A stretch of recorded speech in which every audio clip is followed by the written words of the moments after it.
Imagine a woman who can dictate the economic fate of global luxury brands, launch the careers of unknown designers, and shift the cultural zeitgeist with a single, silent nod from behind a pair of oversized, impenetrable dark sunglasses. She is not a politician, nor a tech billionaire, yet she wields a level of influence that rivals the most powerful heads of state.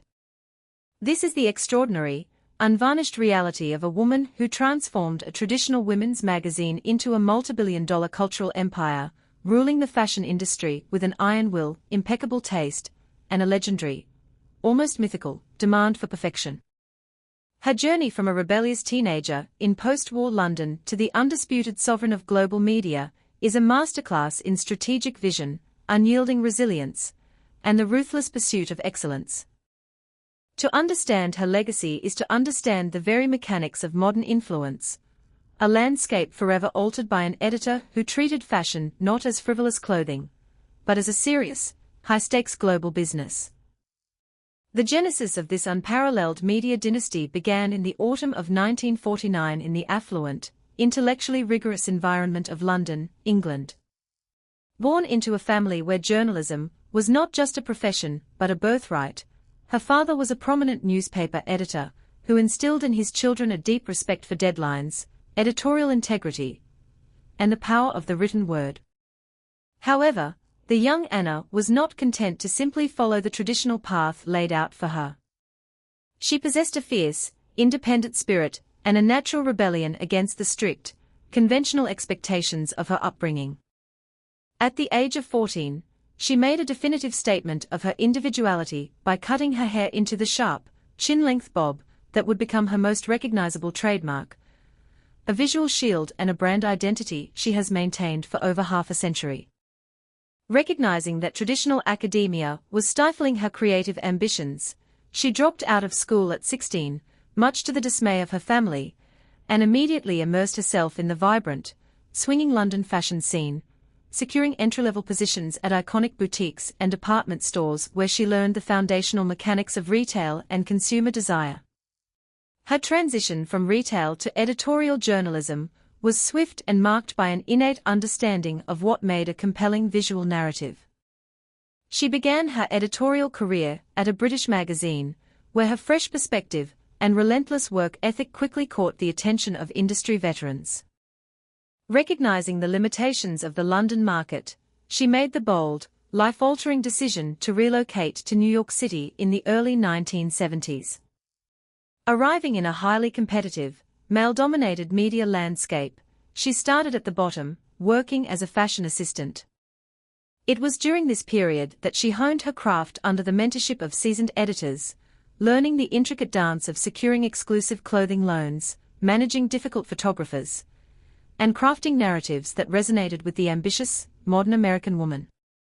Her big break arrived when she was hired as a fashion editor at a prominent New York magazine, where she revolutionized the publication's aesthetic by introducing a mix of high-end designer pieces with accessible, high-street fashion. A radical concept at the time that made the magazine feel both aspirational and attainable. However, the path to the pinnacle of the industry was fraught with a highly publicized and deeply humiliating setback. In the early 1980s, she was appointed as the fashion editor of a major American fashion publication, a role she was expected to grow into and eventually lead. Instead, after a mere 9 months, she was abruptly fired due to clashes with the established editorial hierarchy and her aggressive push for modernization. For many, this would have been a career-ending disaster. For her, it was a crucial, formative crucible. The experience taught her invaluable lessons about corporate politics, the necessity of building unshakable alliances, and the importance of having absolute control over her editorial vision.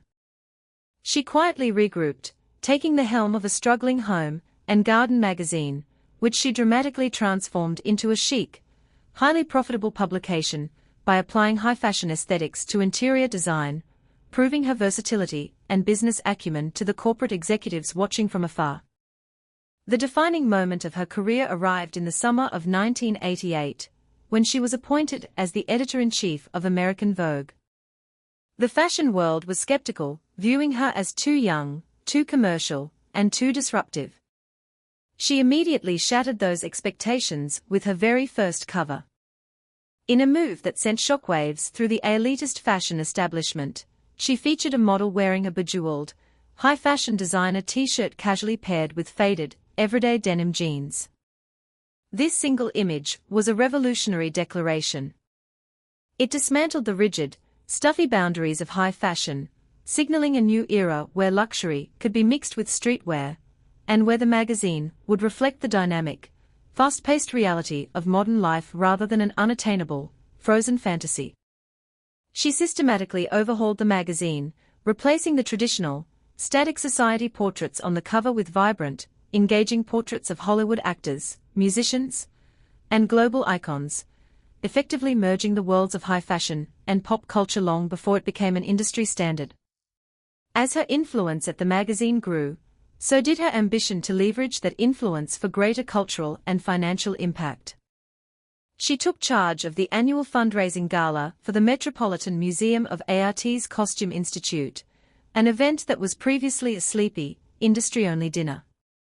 With her unparalleled networking skills and ruthless organizational precision, she transformed the gala into the most exclusive, highly anticipated, and fiercely guarded celebrity event on the global calendar. By personally curating the guest list, securing monumental corporate sponsorships, and enforcing strict, theme-based dress codes, she turned the event into a multi-million-dollar fundraising juggernaut. The gala became a global spectacle, generating massive media coverage and cementing her status not just as an editor, but as the ultimate gatekeeper of cultural relevance and high society access. Her power extended far beyond the pages of the magazine and the red carpets of New York. She possessed a preternatural ability to identify and nurture raw, unconventional talent, acting as a vital kingmaker in the fashion industry. When visionary, but struggling designers faced bankruptcy or industry skepticism, she frequently stepped in, providing crucial editorial support, financial backing, and introductions to wealthy investors. She championed the early careers of several designers, who would go on to define the aesthetics of the late 20th and early 21st centuries.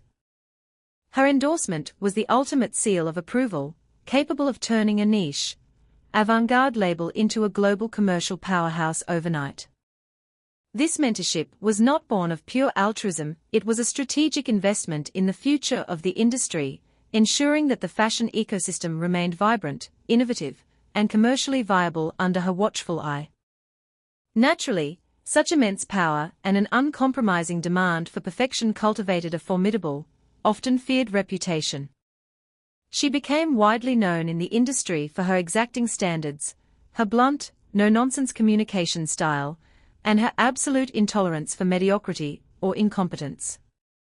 This persona was so pervasive that it served as the primary inspiration for a fictional, tyrannical magazine editor in a best-selling novel and subsequent blockbuster film. While the public often sensationalized her management style as cold or ruthless, those within her inner circle understood that her intensity was a necessary tool to maintain the highest possible standards in an increasingly fast, disposable, and highly competitive media landscape. She believed fiercely in the importance of the work, and she demanded that everyone around her share that same level of dedication, creating an environment where only the most resilient and talented individuals could survive and thrive. As the media landscape underwent a seismic shift with the advent of the internet and social media, she faced the monumental challenge of keeping a legacy print institution relevant in a digital, democratized world. Initially viewed with skepticism by the new guard of fashion bloggers and digital influencers, she eventually executed a masterful pivot. She embraced digital video, launched successful podcasts, and expanded the magazine's online presence, ensuring that the brand dominated the conversation across all platforms. Furthermore, she recognized the shifting cultural demands for diversity, equity, and sustainability. Under her leadership, the magazine began to feature a much broader, more inclusive range of voices, body types, and ethnicities on its covers and in its editorial spreads, acknowledging that true modern luxury must reflect the diverse reality of the global audience it serves. Her ascent within the corporate structure of her parent company was equally meteoric. She was promoted to artistic director, overseeing the visual identity of all publications within the portfolio, and eventually assumed the role of global chief content officer. In this capacity, her influence expanded far beyond the borders of the United States, guiding the editorial direction of international editions and shaping the global strategy of the entire media conglomerate. She became one of the highest-paid and most powerful media executives on the planet, a woman who could greenlight massive budgets, dictate global marketing strategies, and influence the strategic direction of the world's largest luxury conglomerates with a single phone call.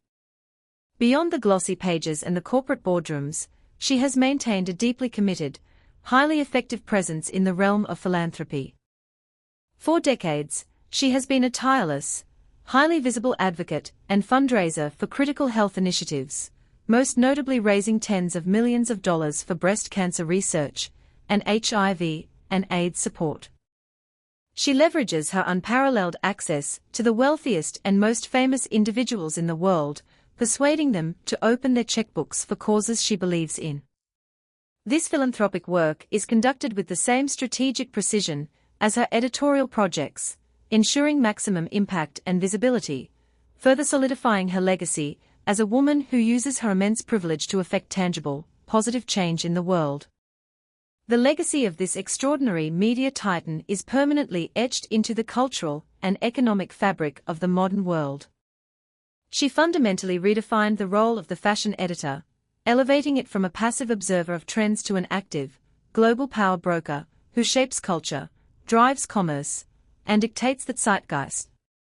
She navigated the treacherous waters of corporate media, survived public humiliations, and consistently evolved her strategy to stay at the absolute forefront of a relentlessly changing industry. From a rebellious teenager cutting her own hair in London to the undisputed sovereign of the global fashion empire, her journey is a profound testament to the power of unwavering self-belief, strategic brilliance, and an uncompromising vision. She did not merely report on the world of fashion, she built its modern architecture, leaving behind a blueprint for power and influence that will be studied by media executives and cultural leaders for generations to come.